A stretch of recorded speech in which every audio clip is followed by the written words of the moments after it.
Don't act surprised, you know exactly what you did. Is there nothing out of this group of people, there's nothing that you want to know? Don't stand outside. I'll call you back in when you're actually going to be quiet.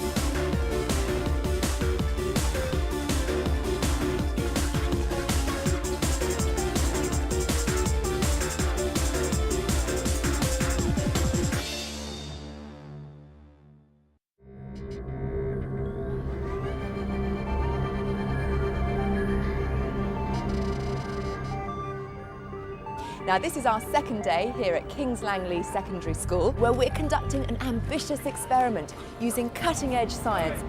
Leading psychologists, physiologists, neurologists and educationalists will be monitoring stress levels in the school. They'll be trialling a new intelligent vest that gives instant readings of teachers' heart and respiration rates. We'll also be measuring their levels of cortisol, the fight or flight hormone. Never before, with an ordinary section of the population, have scientists tried to establish if your DNA can make you stress-prone. But our team will be attempting just that. And we'll also be monitoring our teachers' blood pressure every 15 minutes throughout the school day, so our experts can pinpoint extra stressful moments.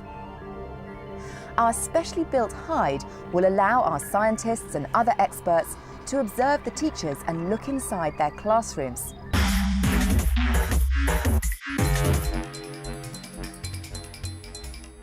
Now, this is an ordinary school in terms of its buildings and its intake, but extraordinary in terms of its aspirations and enthusiasm. We believe, I certainly believe, that youngsters need to know exactly where they stand. Black and white standards, no negotiation on those standards. I will not tolerate teachers screaming and shouting at youngsters or being disrespectful, but equally, it is completely unfair that youngsters disrupt the learning of others. Now, with me again is Alom Shah. Alom, you were one of the brains behind this whole idea, so it's really great to have you here. What's coming up today? Well, today we're joined by Dr. Chris Gibbons from Queen's University in Belfast, and he's the chap who devised the questionnaire that we're using to survey the whole school. And we've been really lucky, over 90% of the teaching staff have agreed to take part, and that's going to really help us look at the way the teachers perceive themselves and how stressed they feel, and also indicate what makes them stressed. Right, OK. So that's focusing more on the psychology and the physiological tests. What are we doing today again? Again, today we're observing 2 teachers in the classroom or at work, and they're wearing biometric vests. We're going to monitor their blood pressure, so a whole array of tests again. Well, it's just gone 9 a.m, the start of the first lesson, and it's time to meet our first teacher, PE teacher James Dyson. My name's James Dyson. I'm a teacher of PE and I've been at the school for just coming up for 12 months. I think the first day in a new school is always pretty hectic. Arrived, wasn't really sure of finding my feet, full teaching day. Found out I had a tutor group, which I wasn't aware of beforehand. Go. He isn't just a totally committed games person in terms of the teams that he runs, he's an excellent form tutor. These pastoral leaders describe him as one of the best form tutors in the school. We've got a really good social network at school. The staff are friendly, so there's quite a few NQTs, younger members of staff, and we go and socialise, relax, unwind at the end of the week or Monday or during the school week. Spencer, if it's cold, does it make it a good idea for you to whip people with your T-shirt? And James is our teacher who's wearing one of the world's first intelligent vests. Now, Alom, explain to me what this really means, because we can see James here on the football pitch, but his clothes look entirely normal. Well, that's the beauty of the intelligent vest here. Look, it's made of lycra, so it's going to be skin tight against his body. And the remarkable thing about it is that the sensors are actually just woven straight into the fabric, so there's no bulky bits of metal or wire sticking out of it except this one single cable which plugs into a radio transmitter that he's got in his back pocket. So it's a fantastic device. Now, what kind of information do we get from that? Well, you can get all sorts of data from it, but for our purposes, we've got a heart ECG trace, and we're also looking at his respiration rate. And that's what we can see up on the monitor here. That's the real-time information coming from James's vest. Absolutely, yeah. But as you can see from the screen there, we are getting data right now. Stand so shoulder to shoulder. So you put your hands on shoulders, you can put your hands on my elbows. There you go. And we're just going to swing our leg across our body. Yeah, so we can I mean, he's both with a at the bunch same of time. 11-year-olds at the moment. I think he's fairly in control. He's not too stressed, but I think things may change later on.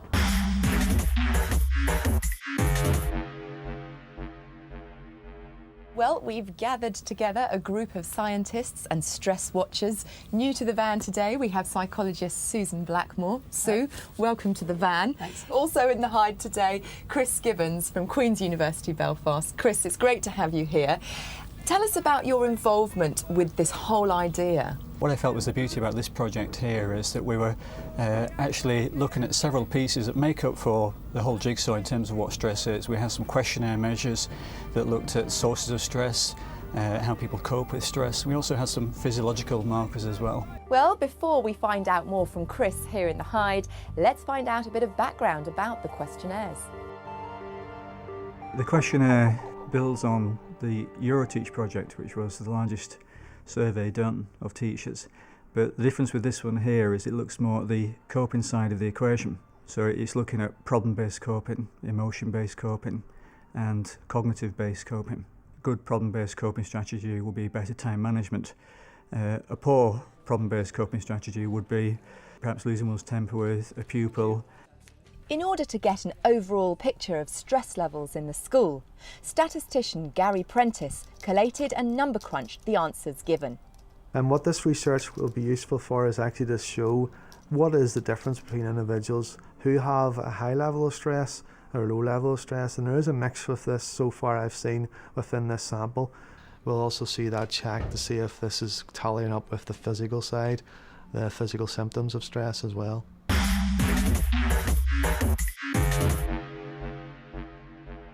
Chris, what's unique about these questionnaires? It's based on what's called the EuroTeach project, which was the largest survey ever done of teachers in the last couple of years. So the backbone of that questionnaire we've incorporated into this here, and essentially we're looking at the things that people perceive as a source of stress. And also the questionnaire looks at what people think are the buffers that might help them cope a bit. Sue, what are your views on questionnaires? I mean, they are notoriously difficult to devise, aren't they? Well, what Chris said there is the key thing. You're getting at what people believe about what causes them stress.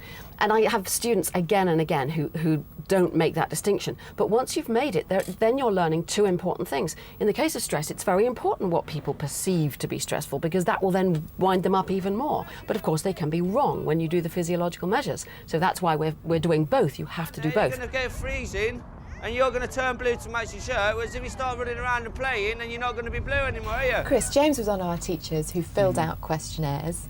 What did they reveal about him? He scored one of the highest on measures of personal achievement, and personal achievement is this measure of being absorbed in what one does. And the indication to me would be that really he's found what for him is a vocation in teaching here. Three's the best so far. He's enthralled with the students the whole way, and his questionnaire results indicate that he wants to make a difference at every level with the students. Oh, sir, that was rubbish. Well, it's now 10 a.m. and the second lesson is starting here at King's Langley School, and it's time to meet our second teacher. And her name is Liz Shipp. She's the media studies teacher here at the school, and she's relatively new. Now, she's already had a demanding hour-long class this morning, and this is the start of her second hour-long session, so she's still got a long way to go before she gets a break. But let's find out a little bit more about Liz. I'm the media subject teacher here. I've set it all up from scratch because media is new to the school. So I've been here since July. Prior to that, I worked at an FE college, and then before that, 5 years in the film and television industry, working as a camera trainee and then clapper loader. We're applying for arts specialism as want to become a specialist school. And we have never had the subject of media at this school. We've got a lot of strengths in the performing arts, and movement into media studies seemed the obvious thing for us. I mean, the thing with teaching is there's always something that you could be doing. Whereas on the film set, you can leave it behind more or less at whatever time you finally wrap, but it gets left behind. Whereas when you come into teaching, it's always there, it's always something you can do, whether it's a bit of marking or planning or preparation. I'd like to think that I'm not a particularly stressed person, but if you ask my students, they'll probably go, "Calm down, miss." Lists is my thing. Anything I think of has to go down on the list. and I'll get to it in a logical order. But I deal with stress by stopping, writing everything that's bubbling away in my head down, and then moving on. Okay, I'm going to probably upset you slightly, but why haven't you filled in the rest? We do that afterwards, like you said the first time. No, I said do it as you go along. You've still got stuff in your mouth, haven't you? Put it in the bin. It's appendix. I don't care, put it in the bin, it's dangerous. Well, joining us in the hide is Richard Fawcett, an ex-head teacher who's now a mentor for senior school management. I mean, Richard, class size, again, it sounds a bit obvious, but I can imagine a big class is more stressful than a small class. Well, in some ways I would suggest it is, because you've got so many possible interactions between people, and the whole drive towards personalisation of learning and catering for the individual means there are a lot of demands. Well, in this lesson, it looks like Liz has actually got a very small class size. Just 5 or 6 pupils, I've noticed. With a smaller group, you would think it would be easier, but then, of course, you want to try and create that group dynamic and to try and get people to spark off each other. So it brings additional, but rather different, I think, pressures on a teacher. Perhaps most clearly seen, if you have an A-level group of just, say, 3 students, that can be really quite hard to get discussion going, get the vibrancy. With a bigger group, you will have much greater interaction. Now, Chris, Liz has agreed to waive her anonymity. So what can you reveal about Liz, judging from her questionnaires? The profile that came across very clear was that she was very much a just-do-it type of person. She was very high on the active planning, and she was also very high on the negative side, on self-blame, which is not uncommon with teachers, and it's quite profiled within the school, and a lot of teachers do take on a lot of the responsibility for their students' learning. And I guess if you had to have something negative about being a teacher, that probably is no bad thing, that they feel very responsible for trying to make a difference with their students. Okay, back you go. Just doing my shoelace, Miss. You haven't got a shoelace. Go on, back over. Nice try. The school is actually trying to achieve a specialist status in media and the arts, and that's going to really largely come down on Liz's shoulders, but she hasn't been at the school long. It makes perfect sense to me that you say that, because she was borderline high on emotional exhaustion. So there was a clear indicator that she was stressed, despite the fact that she has some good coping strategies that she was using. I'll be there in a second, don't get distracted. Right, so we're going to go down to 1 minute 11. So it's those ones. Merge, cell. Now, Liz's best has shown us that her heart rate has actually been quite high. Does that surprise you? I mean, does that surprise you? No. No.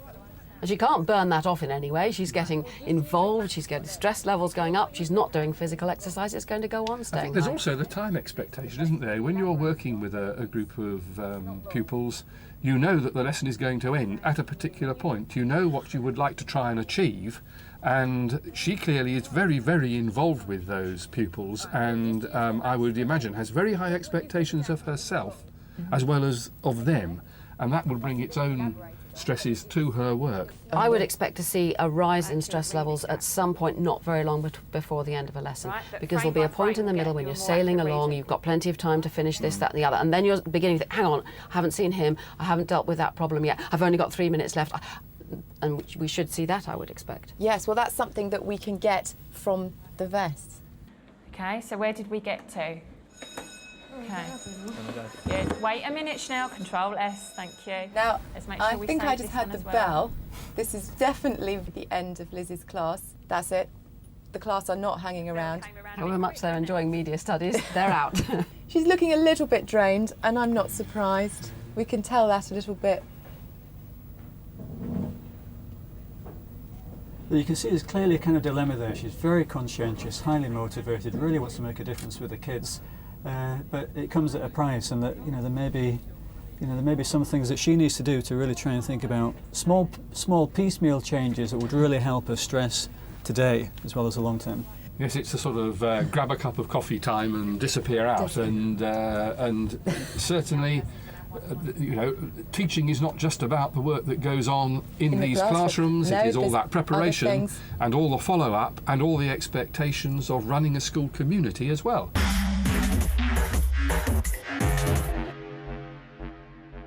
We have another physiological measure which is at a very early research stage. New groundbreaking research at Queen's University Belfast is in the very early stages of suggesting that our DNA may play a part in determining our levels of stress.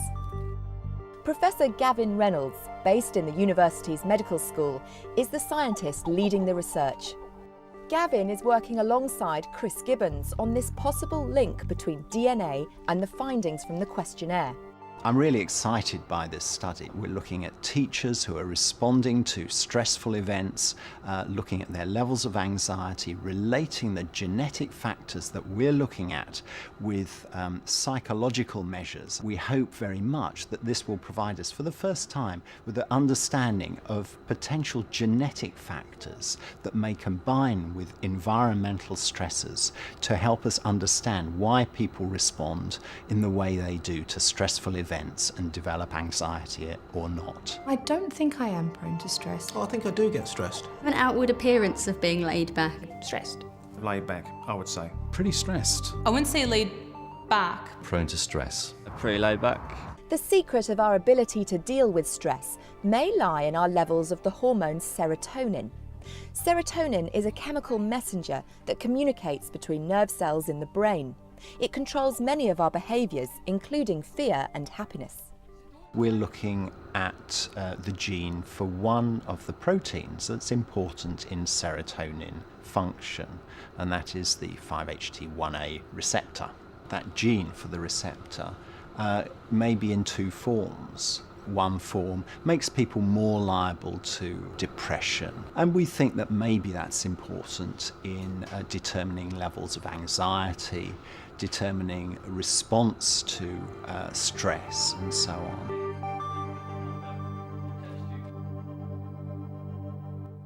Chris, this research sounds extraordinary. Isn't it something that we should all know about, that we've got this genetic predisposition towards stress? Well, it would be interesting for us all to know this here, but at the end of the day, it's just one piece of the jigsaw that influences our outward behaviour. A genotype that we may find that predisposes one to stress doesn't necessarily mean that one will be very distressed by nature. In fact, what one may find is that actually one may go the extra mile to overcompensate as a result of that stressful disposition. Yeah, Sue. Like any genetic predisposition, it depends completely on the environment you're brought up in. And if you happen to be in a very stressful environment, you may learn early to cope. Alternatively, you may be in a very unstressful environment and utterly fail to cope and have totally different outcomes. You can't just look at genotype, fascinating as it is. But do you think just having that additional piece of information can help you recognise perhaps something about yourself? I mean, it's very difficult, that. Potentially, and looking forward, we're going to learn more and more about ourselves. Sometimes the strain of knowing too much about yourself might outweigh any possible advantages. To some extent, it's better just to say, hey, we're all different, let's get on with life as best we can. Difficult. OK, well, we can see now that James, our PE teacher, is leading another class out onto the football pitch, it looks like. Ollie, you're not wearing trainers, you're wearing boots, so you need to put some boots on. Pick a pair that fit, those Umbro ones, or those Nike ones, the blue Nike ones. So what did we find out about James? James is one of the members of staff who has what we call a CC genotype, which means that he has inherited a disposition to be quite hardy or anxious resistant by nature. And actually this fits in wonderfully well with his profile in terms of coping, because he really does just not get off the baseline when it comes to any coping measure. He doesn't feel a need to cope at all. And that would fit in. He goes out down to the pub, he said, with other young teachers, but that's enough for him. Yeah, that support was the only thing he rated as being important. Should we just have a little look how he sets up this lesson? Brendan, you can't do it in your socks. What do you think, dipstick? What do you think? Good use of humour there. You're going to have to go and join Mr McGroy's lesson. This is just fit me, sir. Comedian. OK, after you've done your 3 sets... You see that even there, potentially, that could have been, some teacher may have taken that the wrong way, they may have felt that was an issue they needed to deal with. He just deflected it straight away, got back to the job at hand. Excellent example. Just jog back normally, jog back normally.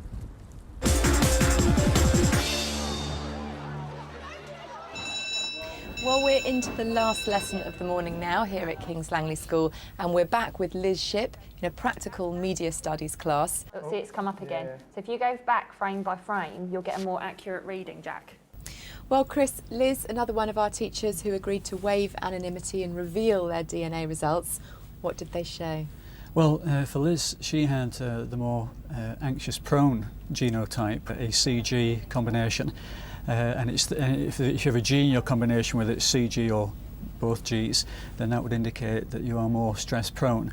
But what we find in Liz's case is that it's a very good demonstration of the fact that we mustn't think of the genotype as anything other than just, as I say, a piece of this jigsaw here, because we find with Liz that she engages in lots of effective coping strategies. Just press the frame on button and be patient.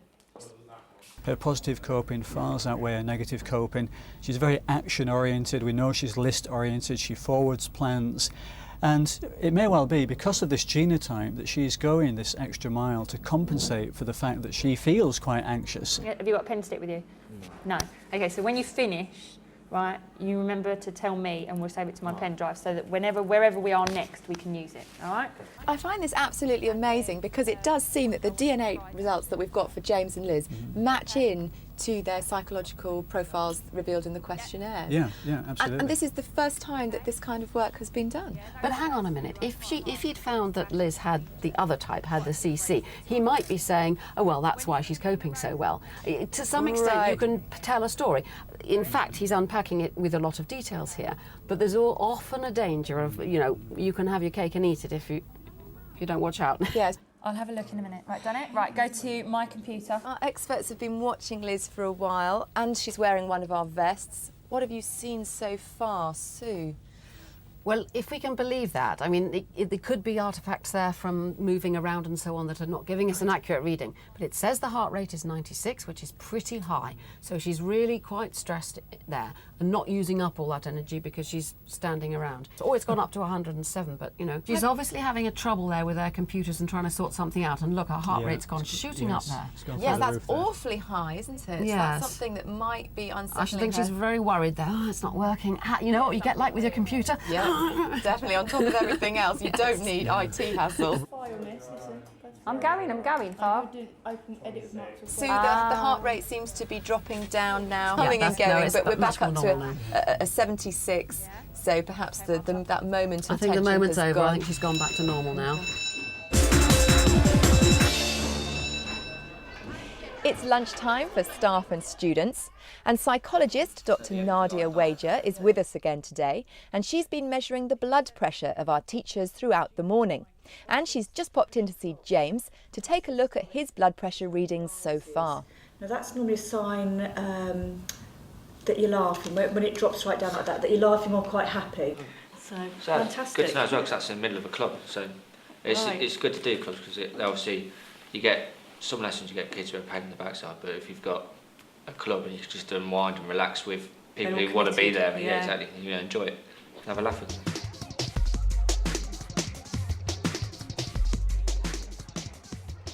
Now there's another person we haven't looked at the school who plays a very important role, and that's Graham the caretaker.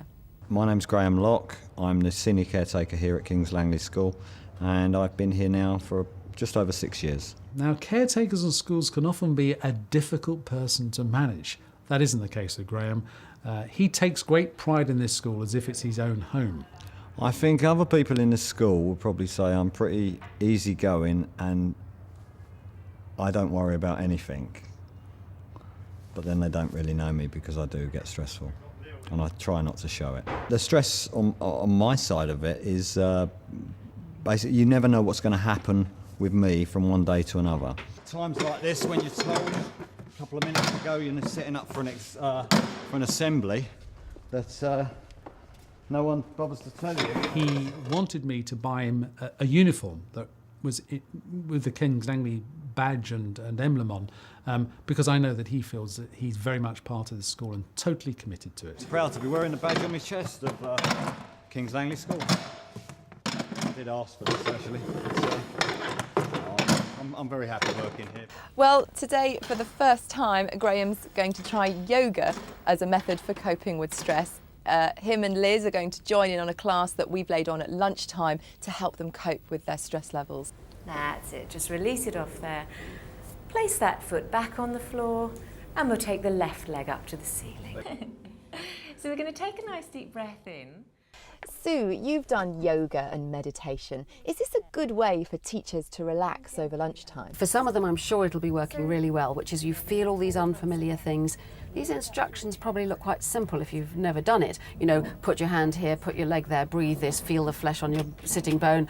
But actually, when you try and do all those things at once, it is taking up a lot of your mind, and so you haven't got time to be thinking about everything else. From that point of view, it's very good. Tailbone under, chin into the chest. Well, it's 2:20, the beginning of the final lesson here at King's Langley School. And what I'm expecting us to be watching is James teaching energetic activities to 24 pupils. But what I think we're seeing him doing is doing something in the changing room. And I've heard that the school hall that he was hoping to teach in is actually booked and the gym space isn't available, so he's pulling something out the bag. Well, these things have been known in schools, I have to say. Here he is in the changing rooms, which is not exactly the big open wide spaces of the hall he was expecting to be working in. But good on him, he's making the most of this situation, and his versatility and enthusiasm for what he's doing is clearly shining through.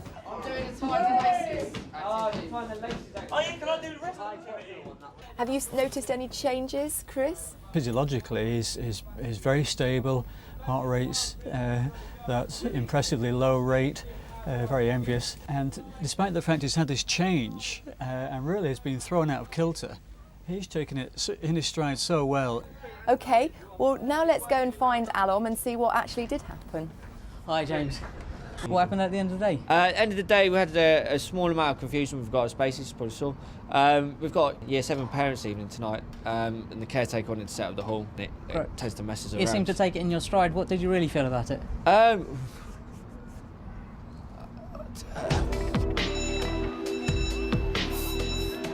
Well, the end of the teaching day, at least, is upon us. And Richard, the kind of information that we're getting about King's Langley School, do you think this is something that other schools would benefit from knowing about? I firmly believe that come the end of this experiment, there will be lessons to be learned and opportunities to be drawn out that every school could benefit from, without a doubt. Sue, have you enjoyed your session in the Hyde? Oh, I just want more. I so enjoy being able to look at the physiological measures while somebody's doing something like teaching. I'd love to be able to see them all day long. Have lots of these boards here. Watch them come in, see what state they're in when they arrive, which kind of classes really push up the measures and which are sailed through. Well, fortunately, we've got the whole of the week to answer those questions. But tomorrow, 2 more teachers will be putting on the electronic vest, and Nadia Wager will reveal some surprising and worrying blood pressure results. It's 183 over 138, which is extraordinarily high.